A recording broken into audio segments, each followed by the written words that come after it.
Thank you so much for joining us today online at RiverLake Church. Man, we are so excited about this brand new series we're starting today called an election series. And whether it's your first time or you've been here for a while, we would love for you to let us know that you're watching, give us a thumbs up or some praise hands or whatever you do to make yourself known. And really, if it's your first time, would love to learn a little bit more about you. You can go to riverlakechurch.com, click on the new tab and fill out some information, and we will contact you and just say thank you so much for letting us know. As we move forward, I want to let you know what today is. We're going to listen to 2 songs, and then we're going to hear a message, a special message I've been working on for over a year about this election, how to navigate some of the tensions and relationships and things that we're going to be walking through as a nation. And as always, whether it's your first time or you've been watching us for a while, if you would like to help us make sure that we can continue to make this ministry available online and throughout all the places that the interweb and internet goes, you can always go to riverlakechurch.com, click on the Give tab, and make a one-time donation or set up recurring giving, whatever is best for you. Either way, thank you so much for joining us. I hope you have a great experience. Let's give him some glory in this place. Let's glorify his name. We're going to sing this song, Holy Water, right now. Celebrate life change, outward declaration of baptism today. 1, 2, 3, 4. Come on. You guys clap your hands with us. Let's have some fun with this one. Wake up a little bit. Sing it out. God, we're on our knees today. God, I'm on my knees again. God, I'm begging, please again. I need you. Sing, I need you. I need you. Walking down these desert roads, water for my thirsty soul. I need you. Oh God, I need you. Your forgiveness is like sweet, sweet honey on my lips, like the sound of a symphony to my ears. It's like holy water on my skin. Yeah. God, you surround us with your grace, with your mercy. We give you all the praise, all the glory, all the honor today, God. Dead men walking, enslaved to sin. I want to know about being born again. I need you. Sing, I need you. Oh God, I need you. So take me to the riverside, take me on the baptize. I need you. Oh God, I need you. Your forgiveness, Every voice is like sweet, sweet honey on my lips. It's like the sound of a symphony to my ears. it's like holy water. It's like holy water on my skin. God, we don't want to abuse the grace that you give us. On We need my it. skin. We've got to have it, Father. I don't wanna abuse your grace. God, I need it every day. It's the only thing that ever really makes me wanna change. We send it up to you, God. I don't wanna abuse your grace. God, I need it every day. It's the only thing that ever really makes me wanna change. Every voice, sing it out. I don't wanna abuse your grace. God, I need it every day. It's the only thing that ever really makes me wanna One change. more time, sing it. I don't wanna abuse your grace. God, I need it every day. It's the only thing that ever really makes me wanna change. Your forgiveness Put your hands together. is like sweet, sweet honey on my lips. Sound of a symphony. Like the sound of a symphony to my It's ears. beautiful. Like holy water. God, there's none better than you. There's none greater than you. Your forgiveness. Your forgiveness. It's like sweet, sweet honey on my lips. Like the sound of a symphony to my ears. Like holy water on my skin. It's like holy water on my skin. It's like holy water. God, your forgiveness is greater than we can explain, Father God. We don't deserve it. We can never earn it. We thank you for being so gracious to such a broken people, God. We worship you. Let's glorify his name today. Yeah. All right.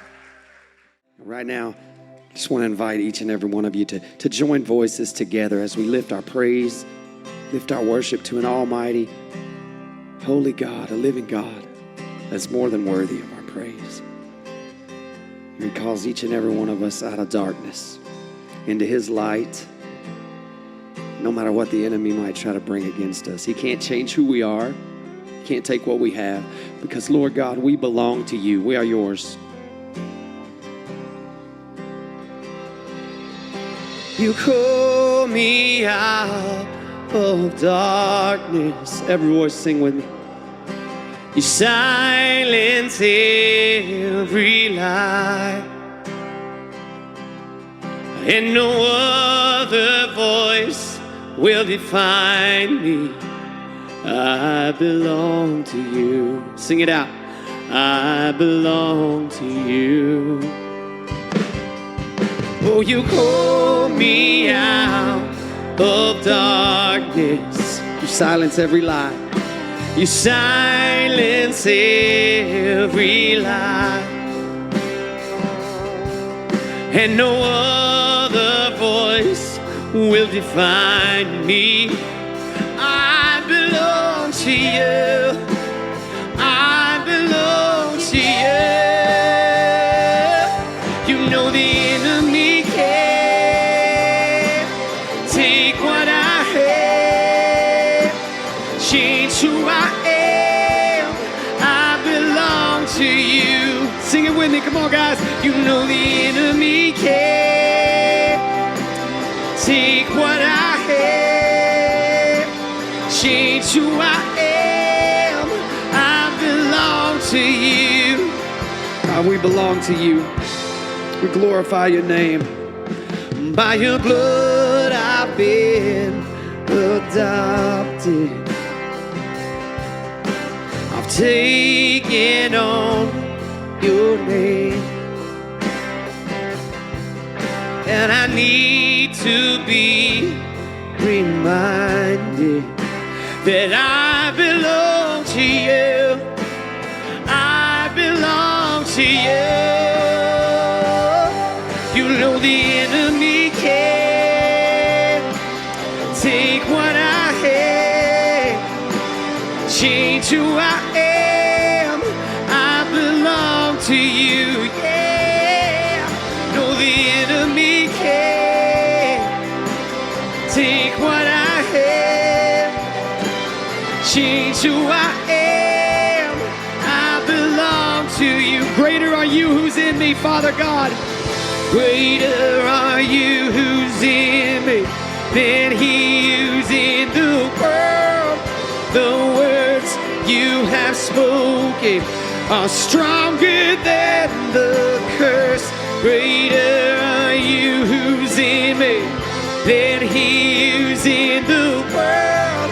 The words you have spoken are stronger than the curse.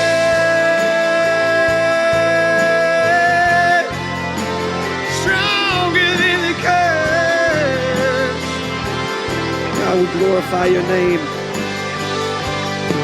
You know the enemy can't take what I have, change who I am. I belong to you. You know the enemy can't Sing it out.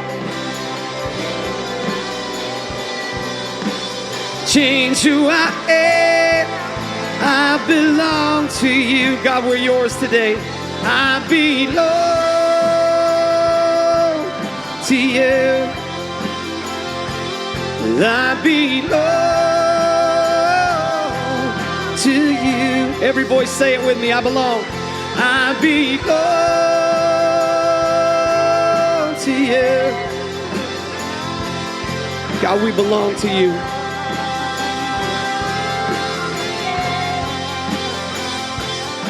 I belong to you. Let's glorify his name together in this place. Yeah, come on. So a few days ago, I voted, and when I walked into the booth, I was surprised, and I shouldn't have been. It's 2020. Let's be honest, nothing should surprise us. See, 4 years ago, when I went in and I voted 4 years ago, I remember seeing Hillary Clinton, Donald Trump, and thinking, as I'm standing in this booth, Donald Trump on a ballot may be one of the craziest things I'm ever going to see in life. And yet, 2020, great job. You did it. You shocked me again. You took the election in a way that I never thought possible. I'm sitting there, and I see Joe Biden, I see Donald Trump, and then I see Kanye West. That's right, the rapper Kanye West is up for president of the United States. It's crazy right now. And it's such a challenging season, isn't it?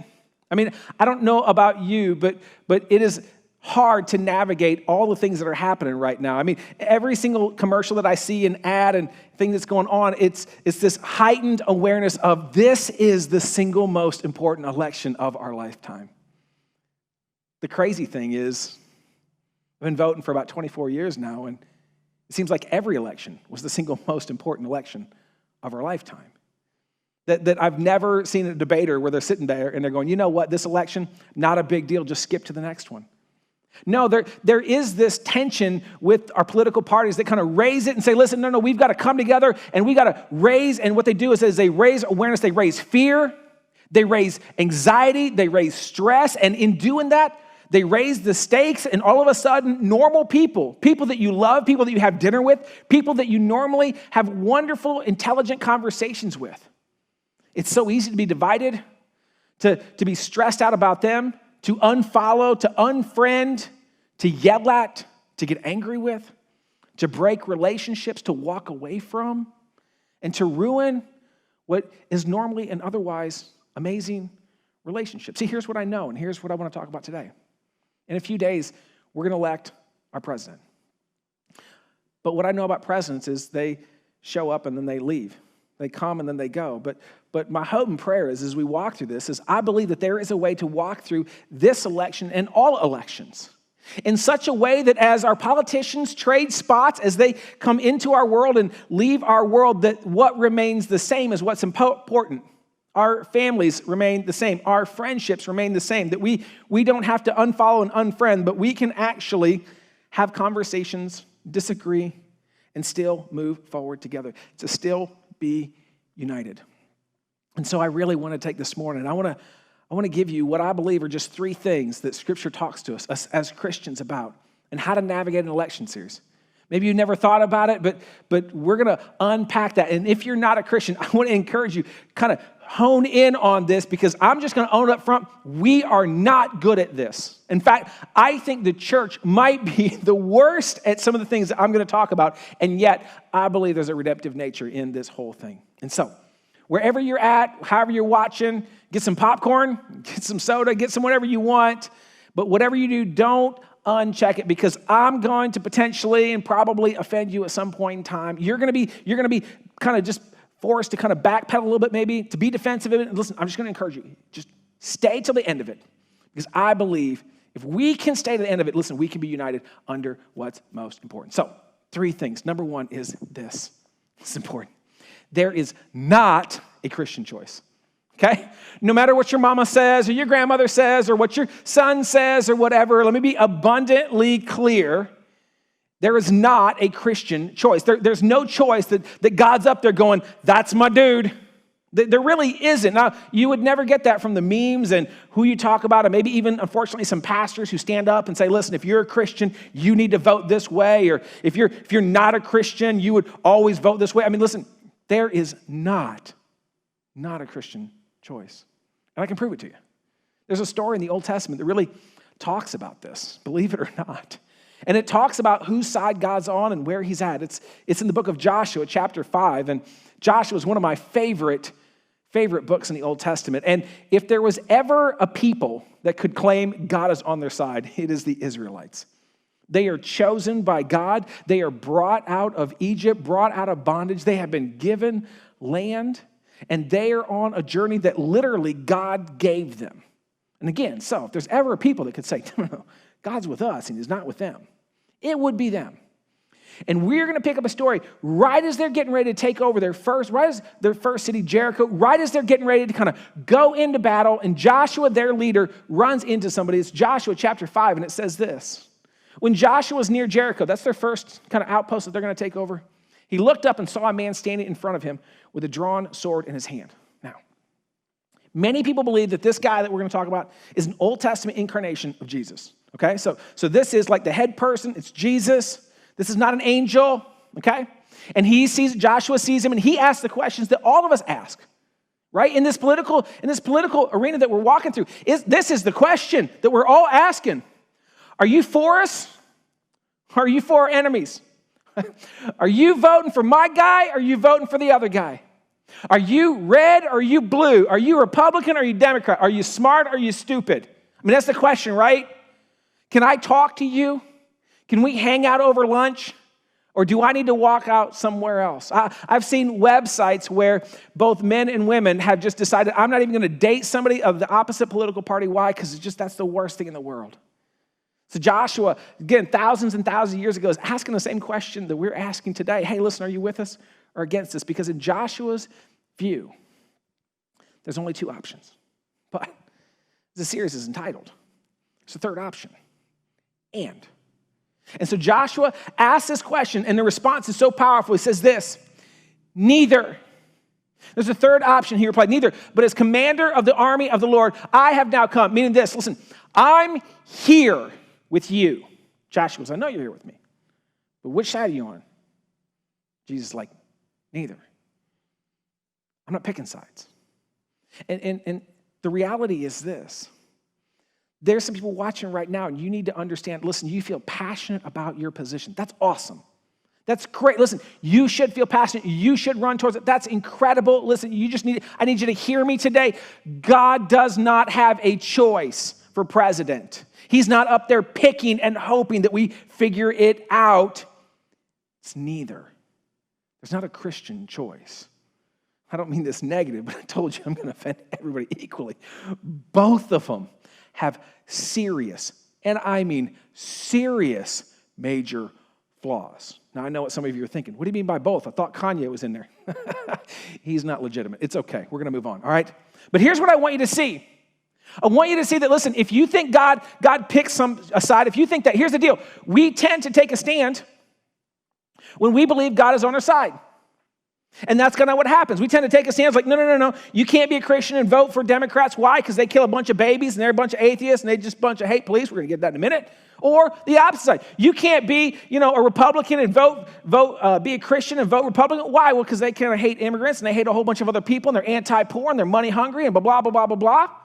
And we take a stand. Why? Because somewhere along the way, we just kind of said, listen, we hitched our wagon to Jesus on that whole deal, or actually in turn, we just grabbed Jesus and hitched his wagon onto us.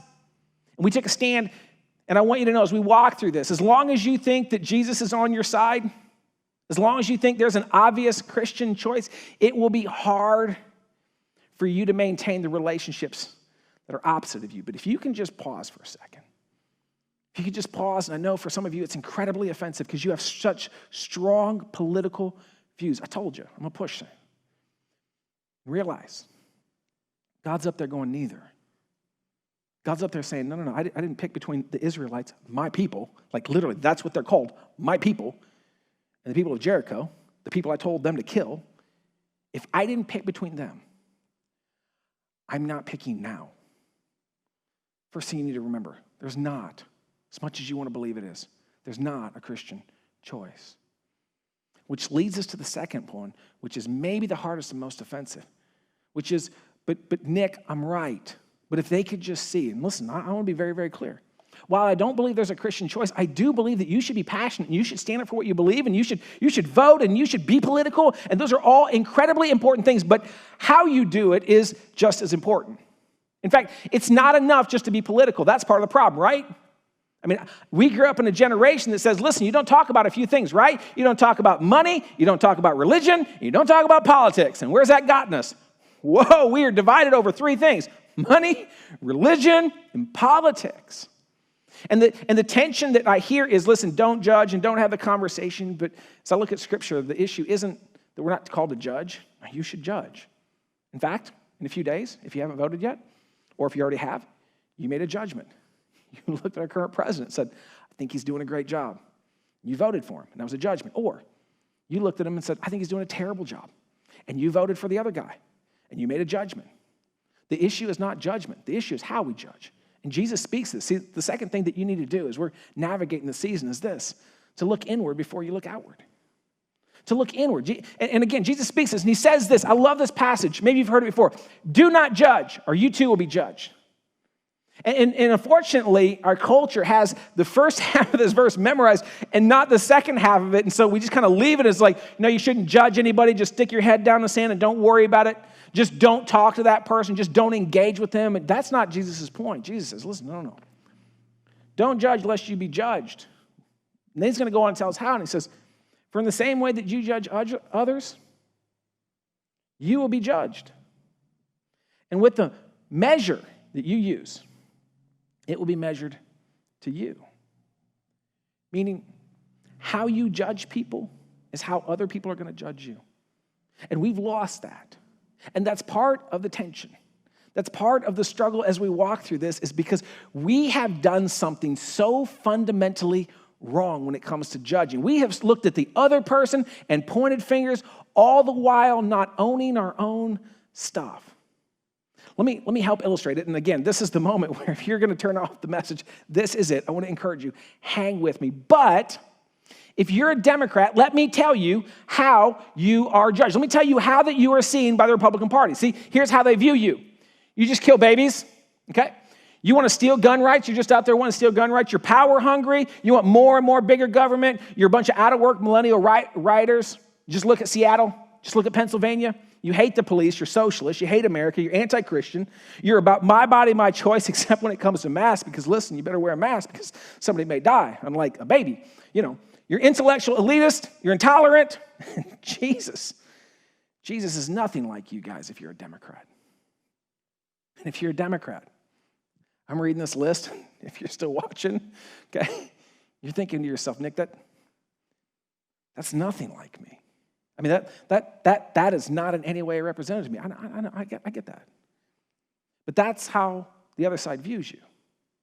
And if you're watching this and you're a Republican, you're thinking, right on. But listen, we are an equal opportunity offender church, okay? So if you're a Republican, let me just kind of push you a little bit and tell you how you're seen. See, at the end of the day, you don't want to kill babies, you just want to kill immigrants. You're so worried about the unborn that you forgot about the born that's across the country, okay? And so you're fine with them sticking them in cages and them dying and a whole deal. Listen, that's a whole deal. You don't want to steal gun rights. You just want to steal women's rights. You're not power hungry. You're money hungry. You're not a rioter. You're just a gun-toting hillbilly racist. That's kind of fun to write, by the way. You don't hate the police. You hate the poor. You're anti-scientist. You hate anyone who isn't America. You're anti-Muslim, and you're my body, my choice, except when it comes to babies because somebody may die. You're a religious bigot. You're intolerant.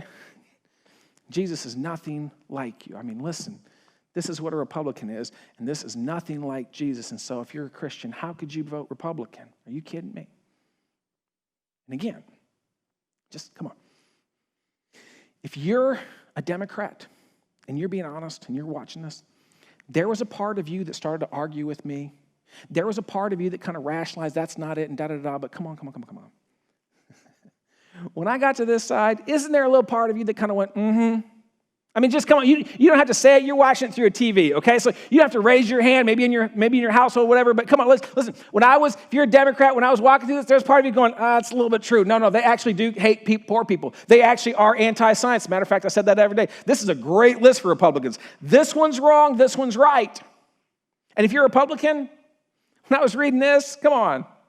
I said it already. You were like, mm-hmm, but I started talking about you, and you're like, that's not true. I don't want to kill immigrants, and I'm not money hungry. I don't even care about money, and I really don't hate the poor. I actually give money to the poor, and I was actually serving people, and I'm not anti-scientist, and I might even teach science. See, the point is this. You can go online and every single one of these characterizations are what happened, and Jesus is speaking to us, and he says, listen, do you know what the problem is? The problem is we look outward, not inward first. What I want you to see is this point right here, that we tend to characterize the other side, while at the same time, rationalizing our side. We tend to characterize and go, they just want to kill babies. They just want to kill immigrants. They're just power hungry. They're just money hungry. They hate the police. They hate the poor. We characterize them all in a bundle. Why? Because it's so easy to do. And then when they come to our side, we rationalize and go, at least we're not bad as that person. I know we got problems, but it's not this issue, and da-da-da. We reflect and deflect. And there's great danger in this. This is where our nation is. This is why we can't communicate and talk. This is why there's no longer debates for the most part. There's just kind of two talking heads spouting off their points, never ever finding anything to agree upon. Because we become a nation that characterizes the side that we don't like, all the while rationalizing the side that we are on. But let me tell you the even bigger danger of this and why this is a problem. The moment that you characterize the other side, it is a very small step to demonize that side, which is what we see.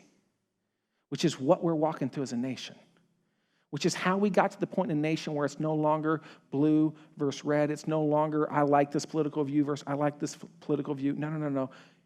You watch them, and we're doing violence if we don't vote for the other candidate. We hate people if we don't agree with them. That all of a sudden we're demonizing the other side. And let me just tell you, this is why it's scary. This is why Jesus points. This is why it's so important. I've been working on this.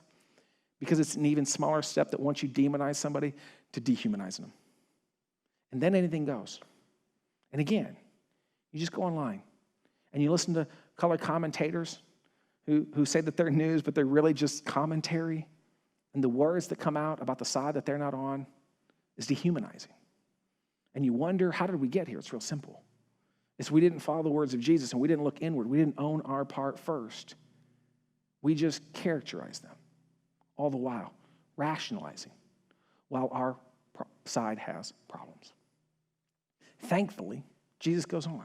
He doesn't just leave it with that. He goes on. In the passage, he says this. He says, why do you look at the speck of sawdust in your brother's eye and pay no attention to the plank in your own eye? I love the image. He says, you got a big plank sticking out of your eye right here, and you're so worried about that over there. He says, listen, there's a problem with that. And he goes on. He goes, how can you say to your brother, let me take the speck out of your eye when all the time there is a plank in your own eye? Here's what he's saying. It is impossible for you. You can't remove the speck in your brother or sister's eye until you own your own stuff first. Until you spend some time removing your own plank, until you spend some time doing it. Listen, it is impossible. And it has nothing to do with your right. Notice, he's not talking about who's right or wrong. It's irrelevant. If the goal is to win the argument, then you don't do this. It's just irrelevant. But if the goal is to help somebody else move into the right position, he says, listen, I know exactly how to do this. You should judge them, yes. And start with yourself. And then he says, so powerful. He says, you hypocrite. That's the word. And that's what we call the other side often, right? Among other words of racist and xenophobes and a whole bunch of other just inflammatory words that really may or may not line up. We just throw words at each other. Why? Because when you characterize something, it's easy to demonize somebody and then to dehumanize them. But he says, listen, do you know how you come off as a hypocrite? Because, and you know this, you can get in an argument with the other side, and they'll just hit you left and right with all your stuff. You can get in an argument with a Trump supporter, and you can point out all the female issues that he had, and oh my goodness, boy, that is problematic, okay? Side note, Trump is not a Christian. There's not a darn thing he's ever done to communicate that he is, okay? He just lines up with your side. But if you're a Democrat and you think you're hitting Trump and the whole deal, listen, just know, you've lost all moral authority when you defend Biden, who has similar issues with women. And you think you're up here, but you're not, because you're not owning your side. You think you've got the Me Too movement until the Me Too movement doesn't line up with your political party, and then all of a sudden it's no longer believe all women, it's just believe credible women. And you come off in the words of Jesus as a hypocrite, because it's hard to hear someone past their hypocrisy. It's hard.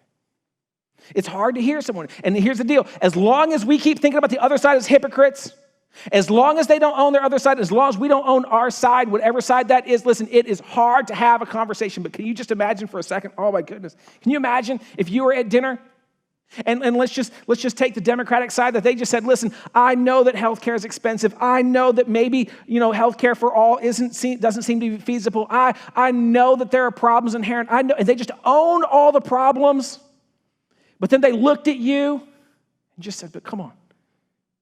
Can we just admit that what's going on is not working? Bankruptcy's gone through the roof with people. People are dying. That medical costs are ridiculous.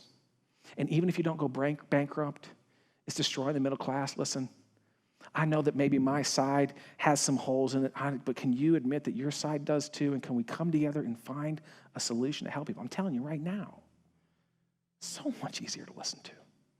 You can probably hear that person because they owned it and they don't come off as a hypocrite and they were able to look at themselves first before they looked at you and your issue and talked about how wrong. I'm just telling you right now, the words of Jesus are so powerful. As you walk through this season, if you can just quit characterizing the other side, if you can quit making sweeping statements, okay, and just quit rationalizing your side and own your issues, own your faults. I'm telling you, it will help you get through this season because, as I said in the intro, politicians are going to come and go. But God willing, your family won't, and your friends won't, and the people around you won't. All right. The tension comes, and I know what some of you are thinking. Nick, I've done all that. Okay, I've done it all, and you know what? They still don't believe me, or they're still coming after me, or they still disagree, or they're still spouting off terrible things about me, What do I do? It is so simple and yet incredibly hard. Again, Jesus speaks to this in a way that we could never predict it. It's really simple. You love them like crazy. You love them anyway. And listen, if you're watching, you're a Christian, you'd say, man, especially if you're part of RiverLake. Our job, I don't care what your political view is. What I care is that you represent Christ, and as a disciple, as somebody who would say, yeah, I'm a Christian, you have an abundant responsibility to ridiculously, radically love people regardless of their position. And loving them is not calling them an idiot on social media. Loving them is not unfollowing them because you disagree with them. Loving them is not saying, I can't stand you, get away from me. Loving them is not yelling at them over Thanksgiving dinner, okay? That's not loving them. In fact, Jesus speaks this. In John, he says it this way, by this everyone will know that you are my disciples if you love one another. That's it. If you love one another. That's what we're called to do. To put our party and causes and issues aside. Be passionate about it, that's okay, but to love them unconditionally, regardless of how they treat you. Regardless of what they say about you. I mean, listen, even if you think they're your enemy, Jesus spoke of that, and he says, do you know how you handle your enemies? You guessed it. Love your enemies. Why? Because we're the church. And we're not about winners or losers. We're about and. We have a vision at RiverLake to make sure that there's a space for everyone, no matter what your background is, no matter what your age is, no matter what your sin past is, no matter how old or young, no matter whether you're Republican or Democrat. We're about the and.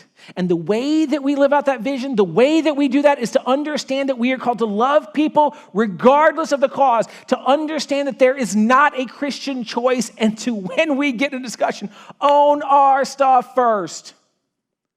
To quit looking out the window and start looking in a mirror. And when we do that, that's when change happens. I love the meme about Dr. Martin Luther King. And it shows him walking. It's a black and white image. And it says, this man changed the world and didn't do a violent thing ever. I love that. He loved people. And he changed the world. He loved people in a political environment that was so chaotic and hostile. He loved people, and that is our job. And if you're asking, how do you do that? How do you get past that? It's really simple. I'm glad you asked. Paul speaks of this, and he speaks of the tensions between different views between different parties, between different issues that were going on. See, back then, nothing's changed, okay? It's Republicans and Democrats now, but back then it was Jews and Gentiles, it was males and females. I mean, they were so divided all over. Paul speaks of this, and here's how we do this, Galatians. He says, there is neither Jew nor Gentile, neither slave nor free, nor is there male or female, for you are all one in Christ Jesus. He says, listen, you're all the same. You're all together. There's not this division. You want to create divisions. When they were coming together, it was kind of like the Jews sat over here, the Gentiles sat over here, the women sat over here, the men sat over here. Like there was all these natural divisions. He says, listen, if you're a Christian, there's one place to go. There's one type of people to be. And listen, you are under Christ. And so here's what I want to leave you with as we start to wrap it up. Here's what I want you to, if you get anything out of this, if you're still listening, I didn't offend you too much. Here is what I hope the heartbeat of our church and the church as a whole would understand, that we are called to be united under Christ, not divided over a cause. And I'm not saying your cause is not important, okay?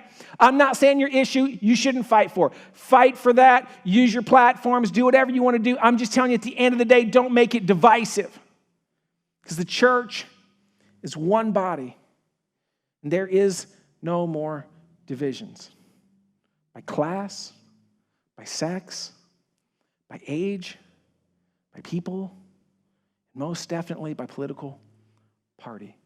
We are called to be united under Christ, not divided over a cause. And so this week, this month, next few months, okay? As you're dealing with people, as you're at Thanksgiving or Christmas, you're hanging around family members or friends, and politics come up and you are tempted, you see a Facebook post. There's 3 things I'm asking you to do. Understand there's not a Christian choice. And so you don't need to take a stand because God hasn't taken a side. Look inward first. Don't characterize the other side and rationalize your side, because listen, that is not helpful to anyone. Own your junk, own your side, and then enter a conversation with humility and humbleness. And then no matter what, love them like crazy. Because can you imagine for a second if we did this? I mean, really, for a second. Can you imagine if it's just church? Okay, listen, let's just kind of remove everybody else out of the equation. Let's just can you imagine if the church would come together and we would just be united, that this becomes the one place that really, it doesn't matter your background, it doesn't matter your political view, it doesn't matter anything. Like, we could come together and we genuinely love each other. We genuinely support each other. Yeah, we have strong opinions. Yeah, we have causes. Yeah, we're going to fight for them, okay? But at the end of the day, we put Christ first in our relationships and in our walk. That we really love each other. Can you imagine that? I can, because it happened a few thousand years ago. And when you read the history books, it changed the world. And so this week, my hope, my prayer is to go and allow the love of Christ to get past your causes, to get past your stuff, and for you to be exactly who you're called to be. Let me pray for you. God, thank you so much for this day. I pray for the election in a few days. I pray that you would be in it, that you would be over that process, and we just trust in your providence in that. We trust that you will bring about your desired outcome. And because we can put it in your hands, we don't have to have anxiety. We don't have to have stress. We don't have to worry. We can walk differently than the world walks, knowing that you are good and you are great. And so help us do our part. Help us walk in a way that honors you, that honors the other person, and honors those who are different than us, that respects and loves our community. Thank you so much for the call in our lives, and thank you for your spirit that allows us to do it. Amen. All right, well, hey, next week we're going to wrap up this series. I hope you join us. I hope today wasn't too offensive. I hope you come back with us, and we're going to talk about what it looks like to take the next step. God bless, and have a great week.